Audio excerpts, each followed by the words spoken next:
Hello everyone, welcome to my YouTube channel. तो दोस्तों, आप लोग कैसे हैं? आई होप कि आप लोग बहुत अच्छे होंगे, ठीक है, और अपने लाइफ में कुछ अच्छा कर रहे होंगे, डीमोटिवेट नहीं हो रहे होंगे, ठीक है दोस्तों। तो आज के इस वीडियो में हम लोग देखने वाले हैं चैप्टर 7, ठीक है, एनसीईआरटी का, जिसका नाम है conservation of plants and animals, ठीक है। तो आज हम लोग इसके बारे में पढ़ने वाले हैं, ठीक है। चैप्टर ये 7 है, conservation of plants and animals, और एनसीईआरटी बेस्ड है, ओके। तो चलिए दोस्तों, इसे शुरू करते हैं, ठीक है। तो सबसे पहले हम लोग टॉपिक से शुरू करते हैं, ठीक है, कि इसका जो हेडिंग है वो क्या दिया हुआ है, कंजर्वेशन। तो कंजर्वेशन का मतलब ही होता है कि मतलब सुरक्षा करना, सेफ्टी करना, प्रोटेक्ट करना, ठीक है। तो हम लोग किसकी प्रोटेक्ट कर रहे हैं? Of plants and animals. तो हम लोग इसके बारे में पढ़ेंगे, ठीक है, conservation of plants and animals की, एनिमल्स और प्लांट्स को कैसे हम लोग प्रोटेक्ट करें, ठीक है, कैसे उसको सेफ रखा जाए, सुरक्षा करें हम लोग उसकी, ठीक है। तो चलिए आगे हम लोग पढ़ते हैं। We saw in class 7 that Paheli and Bujjo had visited the forest along with professor Ahmad and Tibbu. तो दोस्तों, इसमें क्या बोल रहा है कि हम लोग ने क्या क्लास 7 में मतलब देखा होगा, पढ़ा होगा कि एक पहेली और बुज्जो है जो कि कहाँ पे विजिटेड करती है, फॉरेस्ट में विजिटेड करती है, ठीक है। किसके साथ? तो एक प्रोफेसर है उसके साथ जिसका अहमद एंड टिब्बू, ठीक है। प्रोफेसर है जिसका नाम है, एक का अहमद एक का टिब्बू, ठीक है। तो उसके साथ ये दो मतलब जाती हैं, ठीक है, पहेली और Bujjo. They were eager to share their experience with their classmate. और वो लोग को वो लोग अपने एक्सपीरियंस को शेयर करना चाहते हैं, किससे? अपने क्लासमेट के साथ, ठीक है। Other children in the class were also eager to share their experience as some of them had visited Bharatpur sanctuary. अब जो उसके क्लासमेट है वो भी अपनी बातें शेयर करना चाहते हैं इन लोगों से, ठीक है, क्योंकि वो लोग भी विजिट किए थे कहाँ पे? भारतपुर सेंचुरी में, ठीक है। आगे बढ़ते हैं दोस्तों। Some others had heard about Kaziranga national park, ठीक है, Lokchao wild life sanctuary, great Nicobar biosphere reserve and tiger reserve, ठीक है, ईटीसी। तो ये सब पार्क है, ठीक है। तो ये लोग जो है some others had hear it, ठीक है, और भी कुछ लोग हैं जो इन सब के बारे में भी सुने हैं, ठीक है, ये सब पार्क्स के बारे में, ठीक है। आगे बढ़ते हैं दोस्तों। यहाँ पे बोल रही है what is the purpose of making national park.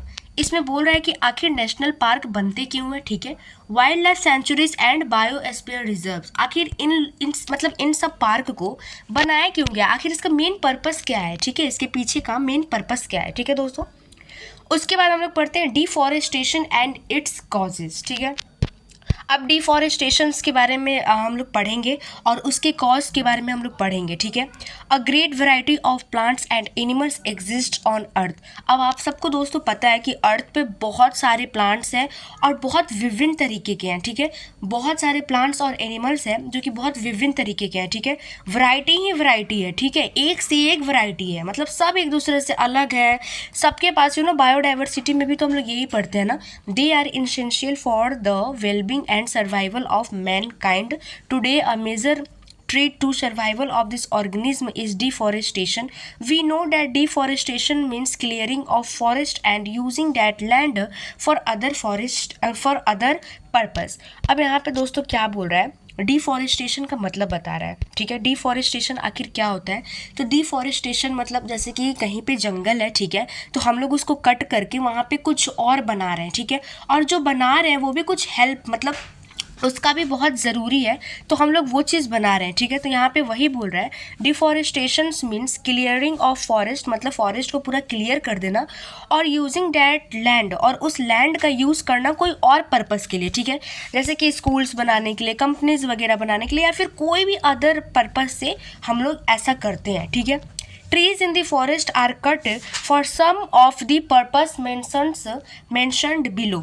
अब जो ट्रीज को हम लोग जो कट करते हैं, ठीक है, उसका भी कुछ पर्पस होता है, ठीक है। अब चलिए देखते हैं।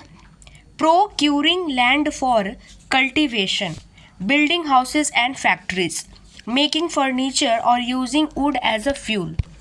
अब देखिए यहाँ पे क्या बोल रहा है, प्रोक्यूरिंग लैंड फॉर कल्टिवेशन, ठीक है। अब यहाँ पे ये बोल रहा है कि मतलब वहाँ के लैंड को हम लोग पूरे अच्छे से साफ कर देते हैं, कटिंग कर देते हैं, क्यों? कल्टीवेशन के लिए, ठीक है। खेती बाड़ी के लिए। सेकेंड में बोल रहे हैं building houses and factories, building बनाने के लिए, हाउस बनाने के लिए या फिर कोई भी अदर फैक्ट्रीज बनाने के लिए हम लोग ऐसा करते हैं, ठीक है। मेकिंग फर्नीचर और using wood as a fuel, ठीक है। या फिर बहुत से ऐसे भी होते हैं कि पेड़ को मतलब वहाँ के जैसे जंगल है तो वहाँ के पेड़ को काट कर हम लोग उस लकड़ी से भोजन बनाते हैं, ठीक है। तो इसके लिए भी या फिर फर्नीचर वगैरह भी बनाते हैं। तो इन सब के चलते डिफॉरेस्टेशन होता है, ठीक है। डिफॉरेस्टेशन करना पड़ता है, ये सब रीजंस है, ठीक है। ये सब पर्पस होते हैं, ठीक है। अब हम लोग आगे बढ़ते हैं दोस्तों। Some natural causes of deforestation are forest fires and severe droughts. अब यहाँ पे दोस्तों दिया है कि some natural causes of deforestation are forest fires and severe droughts. अब कुछ नेचुरल केसेस भी हैं डिफॉरेस्टेशन के लिए, जैसे कि जंगल में आग लग जाना, ठीक है, या फिर ड्रॉट्स। इसका मतलब दोस्तों क्या हो गया, इसका मतलब जैसे कि देखिए फॉरेस्ट फायर। अब आप लोग ये सोच रहे होंगे कि फॉरेस्ट में फायर कहाँ से है, मतलब उसमें आग कौन लगाया, क्यों लगाया, ठीक है। तो सबसे पहली बात कि जो वहाँ के लोग होते हैं, ठीक है, तो जैसे कि कोई फार्मर है, ठीक है, तो वो फॉरेस्ट में अगर आग लगा देगा, ठीक है, तो उसका जो एशेस होते हैं, ठीक है, जो भी राख होता है तो वो सॉइल के अंदर हो जाएगा, जो कि इनरिच हो जाता है सॉइल, फर्टिलिटी हो जाती है सॉइल के अंदर। तो ये उन लोगों को हेल्प करता है कोई भी चीज़ अच्छे से ग्रो करने में, कल्टिवेशन करने में, ठीक है। तो इसका मतलब ये हुआ कि जब जैसे कि आप लोग ये सोच रहे होंगे कि जो फॉरेस्ट है उसमें आग क्यों लगा, तो वहाँ के जो फार्मर्स हैं, ठीक है, जो भी ओनर्स हैं, तो वो लोग क्या करते हैं कि फॉरेस्ट में आग लगा देते हैं, क्योंकि जो उसका राख होता है दोस्तों, वो जब सॉइल के अंदर जाएगा तो सॉइल को इनरिच करेगा, उसका फर्टिलिटी बढ़ेगा, जिससे कल्टिवेशन करने में उन लोग को हेल्प मिलेगी, ठीक है। और सेवर्स ड्रॉट्स कैसे आ जाते हैं दोस्तों, जैसे कि अगर वहाँ पे ट्रीज वगैरह है तो उनको तो वाटर चाहिए, वाटर नहीं मिलने पे, ठीक है, वाटर नहीं मिलने पे डाई हो जाते हैं प्लांट्स, जिसका ये भी मेन रीज़न है डिफॉरेस्टेशन का, ठीक है। दो, एक फॉरेस्ट फायर्स और एक सेवर्स ड्रॉट्स, ठीक है, दो रीजंस हैं, दो कॉजेज हैं डिफॉरेस्टेशंस के, ठीक है।